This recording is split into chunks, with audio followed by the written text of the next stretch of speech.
That's my take. Now, it may be helpful to you. It might make you feel, if you are busting your ass right now, it might make you feel better that you're busting your ass, because that means sooner than later you'll be not busting your ass.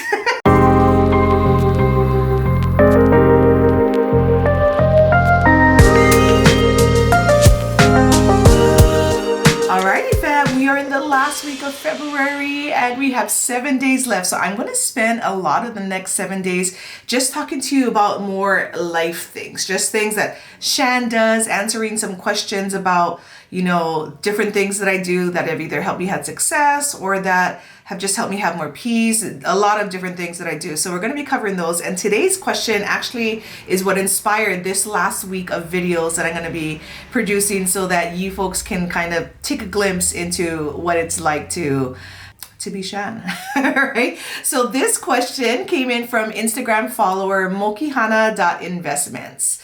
And it wasn't more a question, it was more like a subject matter, which is work-life balance, right? I want you to talk to me about work-life balance. So thank you so much, folks, for sending in that request. I'm just going to say work-life balance is one of the things that I don't want to say I melt well with, you know, I don't want to say I don't believe into it. So let me just kind of share my spin and then maybe we can then you'll get what I'm talking about. All right, let's jump into that. If I'm telling you the truth, I definitely believe in life, right? But part of life is like you have to work. And I don't want to say you have to work, like you have to make a living in order to support the life that you want. And so that is really what it comes down to. Making a living to support the life that you want. That is my version of work-life balance. So what does that look like? Or what did that look like for my husband and I in order to get to the place where we're now graduated, which I'm going to talk about tomorrow, right? Which we're now graduated in life to where, you know, we don't have to work if we don't want to, which we definitely want to, but doing our own thing. What I mean by that is we want the option. And I think that's the most operative word I can think of. Option. Okay, so the option to put our energy into something that we want, the option to not have to ask somebody permission to go on vacation, the option to not do anything for 2 months or 2 years if we don't want to and still be able to survive. That option was so clear in our minds as we were setting our goals back in 2005, 6, 7, you know, after we had just been married for like about 5 years and had all of our young girls living in Section 8 housing, just trying to figure out what we wanted.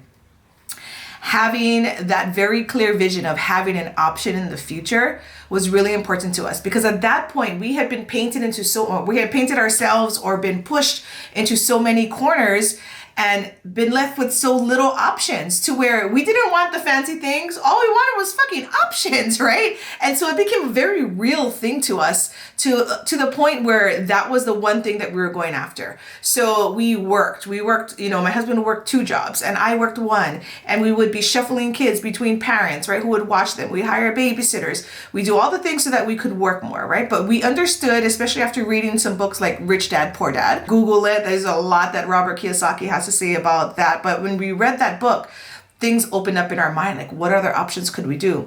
We started what is now called a side hustle business, right? We've done a few different types of them, and we bumped up our income. And then we started filing our taxes a little differently, because our goal in order to have options was to buy more rental properties, to buy more properties that were going to help us to be able to, you know, retire on this income, on this cash flow income.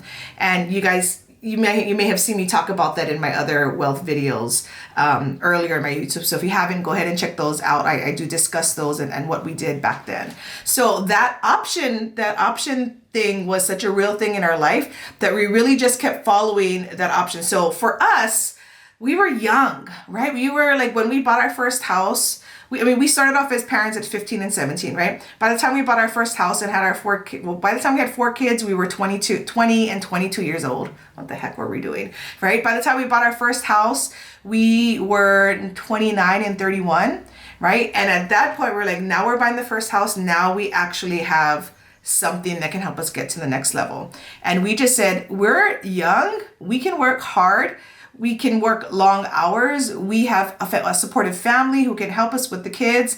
Let's go to it. And we went after it, house after house after house. And in 5 years, purchased 10 homes. Now we're on 11, but we purchased 10 homes within 5 years in Hawaii. And I have to say that because I do see a lot of people rocking it in the real estate game, like buying hundreds of homes. But buying homes in Hawaii, like on a certain salary is hard, you know, because a lot of the homes like are minimally $500,000, right? So we're talking bigger money here, right? So we bought all these homes, which eventually provided, some of them allowed us to pay off some debt. Some of them allowed us to become rentals where we would now change what my husband's income was so that he could leave his job at the hotel, which he eventually did. He's now been graduated or retired for 2 years. And I just joined him late last year. So when I'm talking about work-life balance, we are at the place where now it's balancing out, right? To me, work-life balance, and again, I may not be right, but this was our approach. It's like work hard so that you can have more life, right? It's kind of do it opposite. Like I see a lot of timelines where it's like you work for 60 or 40 or 50 years, right? For a job or multiple jobs. And in your 60s or 70s, you retire. But with an average lifespan of about 80 years, you really only get to enjoy 20 years of your life. So for us, we're like, what if we just work hard for the first like 20 or 30 years and then enjoy the other 40 to 50 years, right? If we live to be like 80 or 90, right? Hopefully with medical technology, we will live even longer. But the point I'm making is like we kind of flipped the script on that. Said we're going to bust our asses right now and we're going to work really hard so that we can have life at the ending. And here we are at 38 and 40. Oh my God, I'm 41 and he's 39. Yikes. Okay, so well, he retired when he was actually 38. So that's the technicality side. But, you know, like here we are at 38 and 40 at that point, finally being able to walk away from it all and not have to have money be an object. Now we can live a life where we're just like, if I want to start a business, I can. So I did, right? If he wants to venture more into different parts of real estate, which is his passion, he can. And so he is, right? And if we decide that we don't want to do that, then we can stop. That is the life that we wanted. And so the balance is now the balance is kind of coming in. The scales are starting to balance themselves because from, you know, when we got married in 2001 till just, 2 years ago when my husband retired, it was work, work, work, work, work. So the life here thing was really low here, right? But now the scales are starting to even because we are, we're doing more life now. So we can take a vacation for a month or two or a year if we want to just go live abroad for, 6 months or so in a country that will allow us to do that, COVID permitting. We could do that. That's the crazy part about it. So my take on work-life balance for us, at least how we have lived it, is we've worked hard so that we can live hard or play hard, if you will, later on and have the option to work or not to work. I really tried the whole thing of working hard and balancing a little, and I could feel the fulfillment, but this is what it did to us. It slowed our roll. Right. And we had a speed that we were used to operating at. And we got really good at operating at that higher speed of things moving fast. And again, that was part of the compounding effect of us really having those goals and really putting our energies into that. And so when we tried to be like, oh, we should have more work-life balance, we started adding in things like, oh, let's take a vacation or let's do this. And though they were wonderful, it slowed down the overall goal, which was getting to life first more than working. And so we're like, forget it, putting our heads down, let's get to it, let's get to life, and here we are. So that's my take. Now, it may be helpful to you. It might make you feel, if you are busting your ass right now, it might make you feel better that you're busting your ass because that means sooner than later, you'll be not busting your ass. So maybe that will be helpful to you. But I think of course, I'm not saying it's not right for everyone. That is faux show.